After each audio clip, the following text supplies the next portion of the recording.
Hello, my dear Amanda, and thank you for your patience. I think that's how every one of your readings is going to start. So I'm going to hide this panel because I hate it. And I actually have already taken the liberty of pulling up the aspects. So what we're going to get into is this composite chart.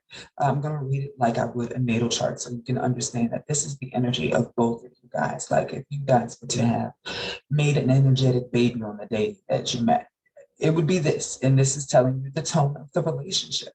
So first and foremost, back to this Cancer rising, right?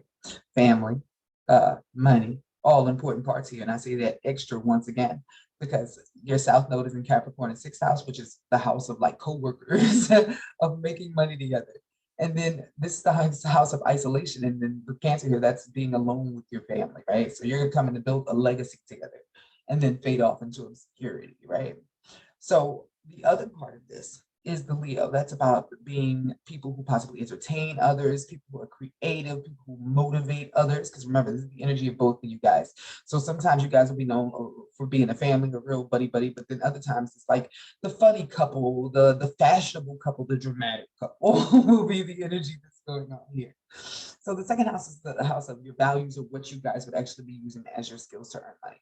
Once again, that's that energy of entertaining or politics, um, being creatives, making things with your hands, possibly could be something that happens here. And I'd say that again, because this Virgo, which is ruled by Mercury, could also be you guys creating things with your hands or organizing things for other people, like taxes, their accounts. I know that sounds real boring. Also, anything in the medical field, but mixing your skills of perfectionism or your creative use of words could really be something that's important or stands out here also. So this next house, which is the third house, all about your mind, the way that you guys communicate. This Virgo, this is very big on details. Like you guys have to be pinpoint accurate. But then there's this little area over here where you guys actually have a planet, which means that this is where you're being tested. You're being tested on being individuals in your communication while still learning how to understand how the other one feels. With this Libra in third house, this means sometimes somebody is too agreeable with the other person. Instead of fully sharing like their ideas well, or being too able to see both sides so that neither person has what's the word I want to say, fence riding would be the energy here.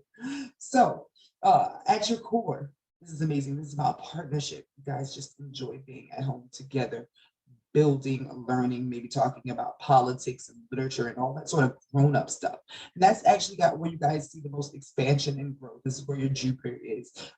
This means you grow at home together, doing things together, projects, and especially working because of this Saturn here. Saturn rules your career house. So this Pluto, which is your power, your transformation point, for you guys, you'll be feeling internally. So a lot of the things that happen in your relationship are going on at an energetic level before they bend outwards and start to change the actual course of the chart, because this is one of those houses that has two levels of energy. You see that here?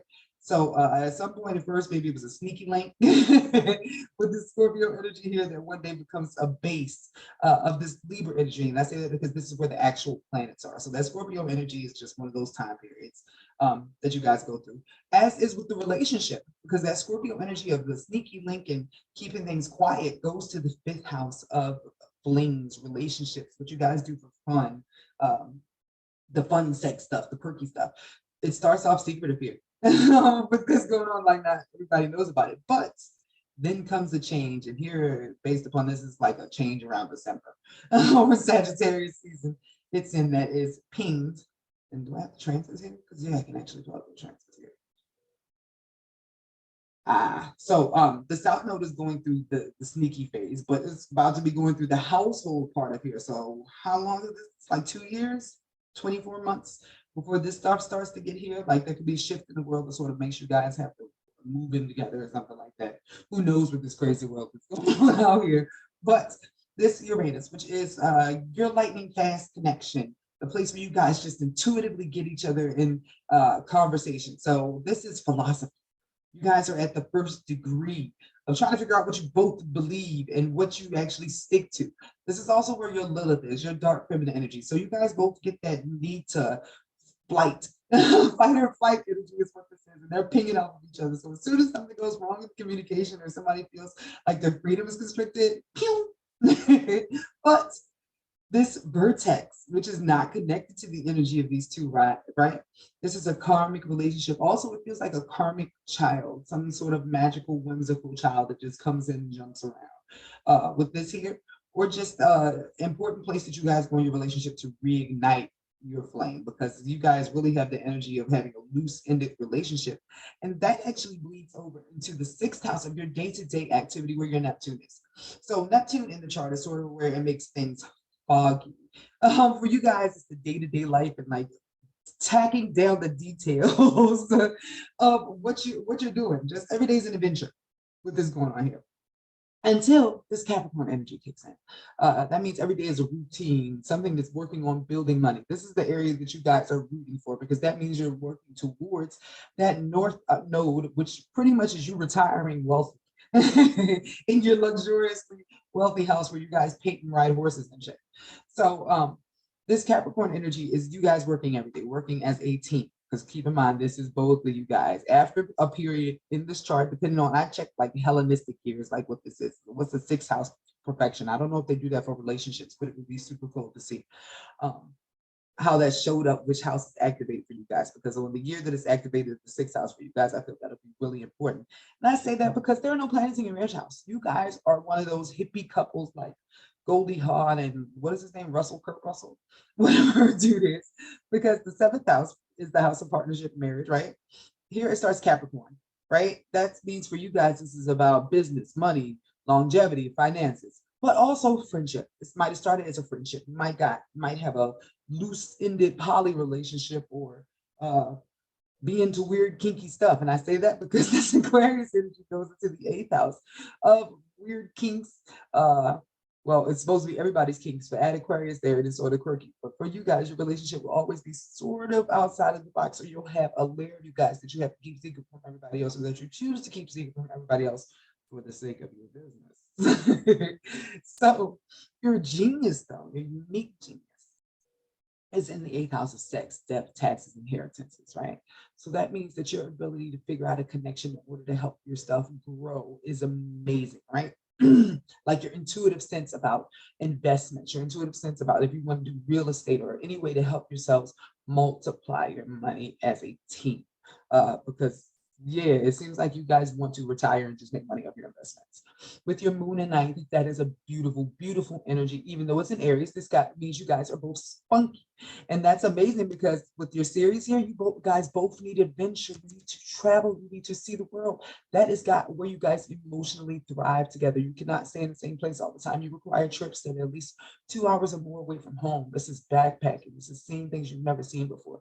Because only when you guys show your unique selves to each other do you realize why you fell in love with each other in the first place, or why you do love each other. Now, in the front of that, y'all have this Pisces energy, which means it's a really spiritual relationship, and you would benefit from things like tantric sex and things that allow you to open up your emotions and help, because like you guys would do really good communicating with your bodies in the areas that you're not good at communicating with your words. So your midheaven, which is the point of like the peak, like your idea of heaven on earth in this chart, and that's being known for being pioneer, somebody doing something that has not been done before. So what would you be pioneering, right? This is the house of career, fame, reputation, what you're known for. With your sun and your Mercury, sun is the character you guys are playing as a duo.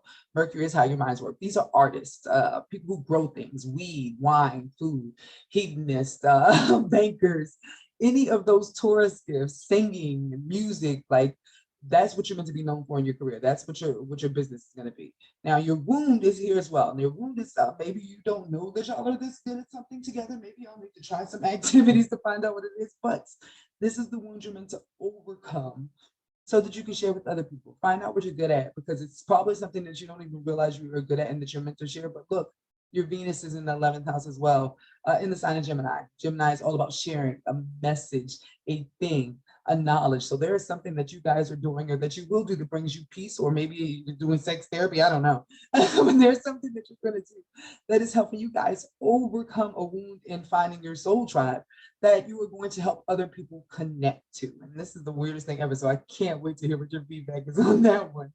So the last house we have on here is finishing out your Gemini energy of the messenger, the mental connection that you guys have, right? Because this is your soul tribe, the people you belong to, the people that would be your fans and that sort of stuff in business. That's where you guys will earn your money, the house of the internet, being online and just sharing your mind and being who you are as a couple. So it really feels like super YouTube, like a couple sharing information and sketches. And this is our wonderful life after you guys figure out what is your holistic lane or whatever lane of whatever you guys are sharing, because it's helping other people, just you guys being who you are in front of the face of the world.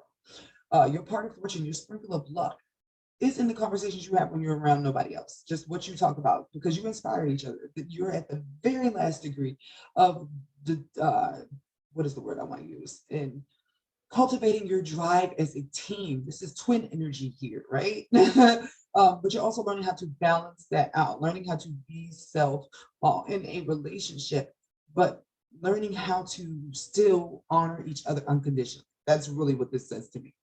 With this at the last degree, you guys probably fight when nobody else is around and you don't know how to use your words. But passion is important, getting out those words and balancing it with freedom. Like you guys need to travel, and space is really good for you guys to get away from everything else, because it's something about the energy of both of your families, which is what this Cancer and 12 is, and the homes that you're at, that really triggers you guys to isolate. Uh, Not in the way we want you to, because this is the house of things that would be your unself undoing if they're not balanced. We want you guys to move towards working in your day-to-day life so that when you're old and rickety, then you can go retire and be in your home, but not right now, not so much separate. So here we have the aspects, which are the super freaky deaky, cool coding. And I say it's cool because, like, what the fuck knew you can have like an algorithm for how your relationship works. So first and foremost, we have the moon. This is the emotional connection in the relationship. It is sextile Venus. This means your emotions and what you guys value are blending together. That's a wonderful, easy, creamy smoothie blend of feelings and values, and just seeing the beauty in each other on an emotional level. Next, we have a square though. So sometimes there is a fight between feelings and drive and power struggles in the relationship. So that's fun, right? Here we have Saturn opposing moon. So there is something, let me go look at here. Where's your Saturn at?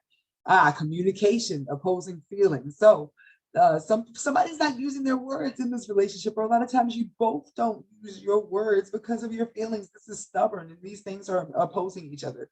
Well, I guess that's the easiest one to understand. There's tension between your thoughts and your words, tension between the expression of those. What you have working together, Uranus, which is a what's the word, a generational planet. So I don't even want to do that. I want to show you how your personal planets connect with each other. Or your Lilith. Your Lilith is trying your moon. So that's great. So when you guys fight, you want to have more sex. That's what that means. Like there's a passionate undercurrent. Like, I hate you. Stop it, touch me. It's really wild. You guys are a wild couple. So next we have Venus. Venus is your values, your drive, what you find beautiful, right? This is opposing Uranus. Now let me see what house Uranus is in for you guys. Fifth house. So the fact that you guys want freedom in your relationships works against the values that you're supposed to be creating as learning how to work as a couple. So pretty much the fact that you guys are supposed to be a couple teaching other people how to be couples in some way, shape, or form in a business works against the fact that you want so much individual freedom in a relationship. Catch 22, right? But I mean, it completely makes sense. So Venus trying South Node. Ooh, that's amazing, because you know what that means. That means this is a past life connection. This is an old love connection that you guys are trying to finish out, trying to determine where it goes, trying to fix the problems, the things that held you up last time. And while we're over here, I can now clearly see that you also have your North and South Node, which is where you're coming from and where you're going, square Jupiter. Which means that you guys used to have a teacher-student relationship at 1.2. And keep in mind, it appears that you guys have multiple incarnations together with these different aspects on here. The aspects tell a completely different story from what the other chart tells you.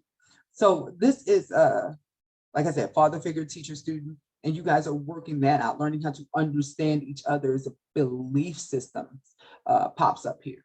Now this trine to just the North Node with Uranus means that you guys are working towards the future. That's great. That means working towards moving past what didn't work out last time. Keep in mind, it's communication. Now, these squares, oh, sorry, these squares to Pluto, this is a power, control, obsession, insanity, and passion. Uh, Learning to tether that and using it towards not so much tying each other down in the way that you guys were doing before, but understanding that your bond is unbreakable, like your souls are tethered to each other. And eventually it's supposed to get to a point where you guys like both like your freedom, but you're not seeing anybody else. Like one of those couples. It's just like I love those couples. Like they're so chill.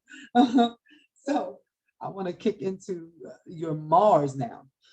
Mars, the drive, the passion, the force in this relationship is working with the expansion, the growth. So your Mars is in your communications that you have when you're by yourself. There's something about when you guys do finally open up and speak to each other that you're just remarkably and wrapped up in each other's mind and each other's ability to teach and help heal each other. And the times when you guys are blocked on that, it really sucks for your relationship. So Mars trying Pluto. Oh my gosh, y'all are freaky.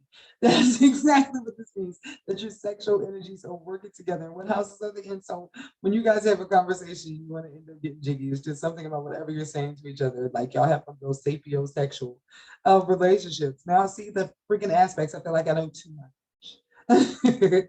Now your Jupiter, which is you guys' ability to grow, is sextile your Neptune.